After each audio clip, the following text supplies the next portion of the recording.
सन्तानहरूलाई विदाई गर्ने दिन आयो।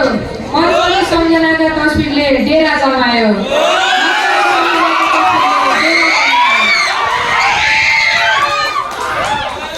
कक्षा 9 का हामी भाइ बहिनीलाई माया दिने, हरेक गल्तीमा सम्झाएर सही बाटोमा ल्याइदिने, तपाईँहरूका ती अर्थी र ती रमाइला कुराहरू अब खाली हुनेछ कि बेन्च र विद्यालयका भित्ताहरू।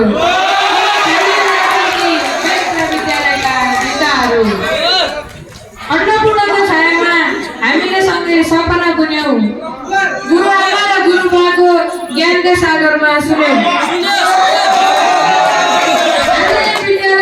विद्यालयलाई छोडेर टाढा जाँदै हुनुहुन्छ, आज यो विद्यालयलाई छोडेर टाढा जाँदै हुनुहुन्छ। हाम्रो मनमा भने सधैँ आदरको ठाउँ पाउनुहुन्छ, आदरको ठाउँ पाउनुहुन्छ। पाइला अघि बढोस्, पाइला अगाडि बढोस्, शिखर छुनुहोस् सधैँ। नयाँ संसारमा पनि चम्काउनु होला तारा चाहिँ।